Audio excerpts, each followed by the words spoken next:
What is up, Pitt fans? Welcome to another edition of the PG Pitt Show brought to you by FanDuel. My name is Stephen Thompson, cover Pitt athletics for the Pittsburgh Post-Gazette, and I just watched Pitt football lose the 2025 Military Bowl 23-17 to East Carolina here in Annapolis, Maryland at Navy Marine Corps Memorial Stadium.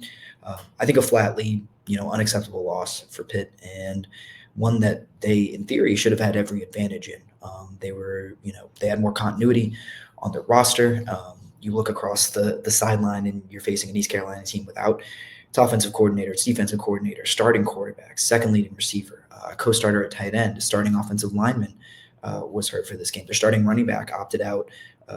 Essentially, they said he went home for Christmas and never came back. And you look on the Pitt side, and while there were some losses, Kyle Lewis and Rasheem Biles, Desmond Reed didn't play in this game, going to the NFL draft. But for the most part, Pitt was healthy and whole. And I think that's one of the reasons why this loss stings so much. You lose that Toledo game, but I think Pitt was missing 25 players, either due to the NFL draft or transfers or injuries. That was not the case this time. They were, for the most part, a whole team. That was pretty much all of Pitt's roster that you saw down there. And then you look across the sideline, and there's another team that it did go through so much already this offseason that has already lost so much, and they were the team that looked more interested in being there. They were the team that executed more cleanly. You can look at some of these stats. I mean, Pitt, gained more first downs, 24-11. They outgained them in yards, 376 to 249. Pitt ran 21 more plays than the Pirates, and they were the less penalized team, 3 for 35 yards to East Carolina's 5 for 40 yards. But this really comes down to turnovers. Pitt gave the ball away 5 times in conventional manners, but then had 2 more turnovers on downs, and that's really what defined the game. East Carolina only scored 13 points off of those 5 turnovers, but the defense could only hold on for so long, and all it took were 2 explosive plays from a really good receiver, Anthony Smith, their leading receiver. He scored a 47-yard touchdown at the 9:32 mark of the third quarter, and then about 5 minutes later, he scored on a 72-yard touchdown pass. And they were really just fantastic individual plays by a really good receiver. I really can't put this loss on the defense. I thought the defense was pretty good for the most part. You give up those 2 explosive plays, and that definitely hurts, but they were repeatedly put in bad situations by the offense. I'm going to pull up the drive chart if I can. In a moment. I mean, more often than not, especially in the first half, East Carolina was starting with the ball at their own 40 or in Pitt territory. Because of the turnovers, Mason Heintschel threw an interception, and he was stripped on a sack as well and fumbled. Ja'Kyrian Turner coughed the ball up twice, and Kenny Johnson fumbles muffs a punt. And then you have the two more turnovers on down. So essentially, Pitt was giving the ball back to ECU for free on 7 different plays, and I've got it right here. ECU ran 1, 2, 3, 4, 5, 6, 7, 8, 9, 10, 11, 12, 13. ECU had 14 drives. 1, 2, 3, 4, 5, 6. Half of them started in Pitt territory, and only 2 or 4 of them actually started inside the ECU 30. So they were in consistently very good field position. Pitt was always backed up in kind of the shadow of its own end zone and couldn't get itself out. They score 1 touchdown on a pretty remarkable throw by Mason Heintschel, one that I thought that he was honestly just throwing away. And Poppy Williams makes a really nice catch, but then Rasheem Biles has to force a strip sack and return a fumble himself to score the other touchdown. The offense just did not give them enough today. Mason Heintschel was under pressure a lot, but he also hung on to the ball for a really long time. I think he missed some open receivers, and then obviously you make the costly turnovers. The nature of this game is pretty straightforward, and I think it's easier to understand how Pitt lost this game. But then you're forced to kind of reckon with the notion of, in a grander scale, why is Pitt losing games like this? Why are they losing to Toledo last year? Why do you only have 6 losses and 8 bowl game appearances under Pat Narduzzi? I think that one is. I think you're just forced to reckon with something a little bit bigger, especially in the wake of 2 years where you lose a game to a group of 5 opponent. And I think especially in this game, this one hurts a little bit more than that Toledo game, right? You had every advantage. I mean, at least according to our friends at FanDuel, I think they were 2 touchdown favorites. And you just fumble an opportunity to give yourself some momentum going into 2026, I think.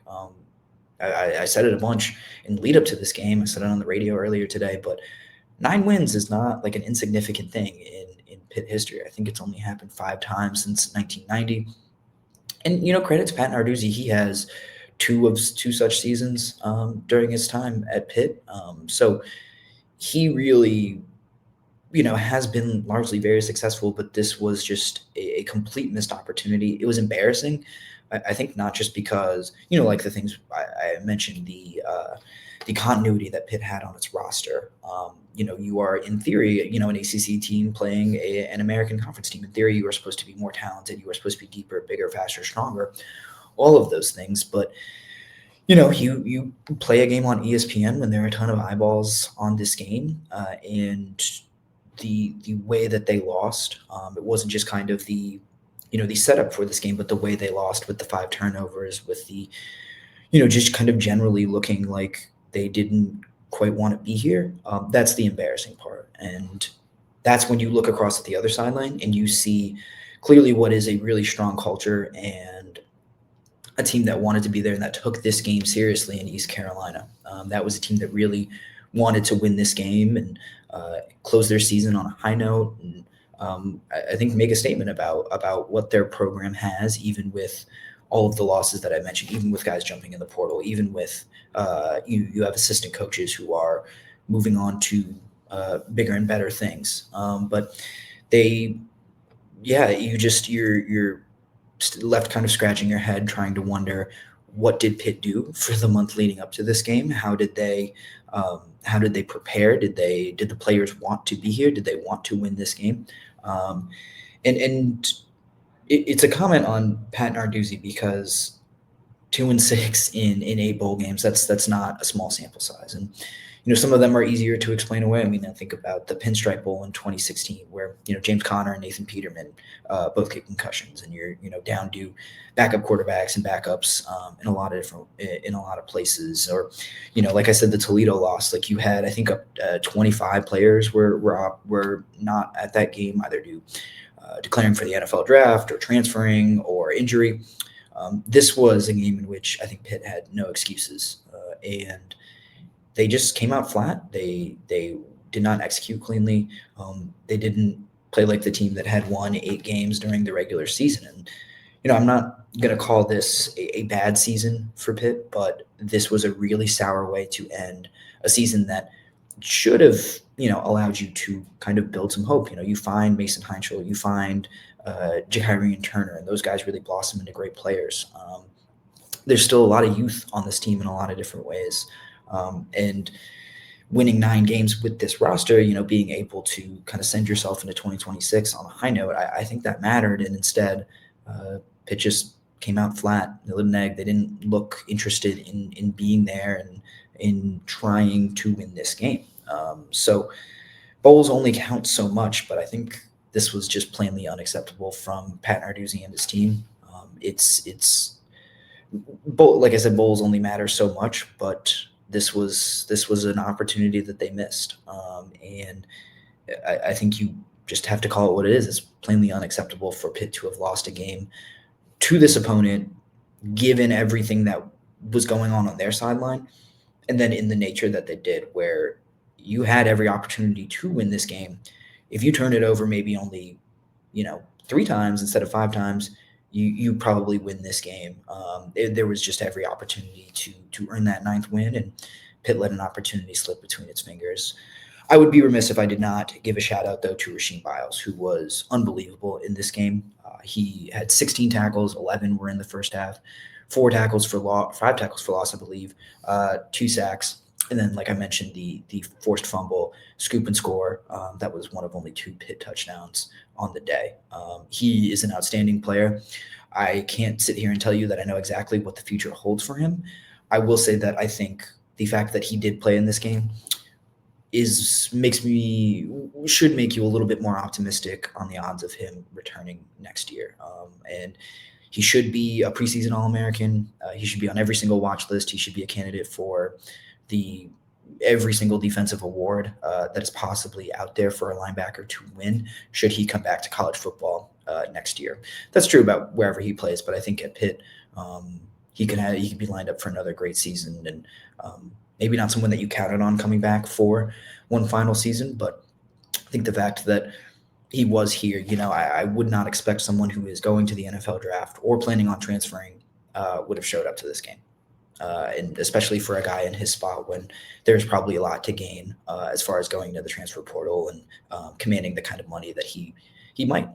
So incredible player, a great way to cap his season personally, but a really sour ending for Pitt as a whole. Pitt finishes the 2025 season 8-5. They were 6-2 in ACC play, but we've talked about it before, and it kind of held true in this game that there were opportunities for bigger things out there, and Pitt missed them. So not necessarily a bad season, but you definitely feel like they left something on the table. Thank you so much for tuning into this video. Make sure you like the video and subscribe to PG Pitt on YouTube. Find my written work at post-gazette.com. And thank you for tuning in. I will see you next time. Thank you for checking out this content from Post-Gazette Sports. If you watch this video on YouTube, please like the video and subscribe to our channel. For all of the sports coverage the Post-Gazette has to offer, visit post-gazette.com.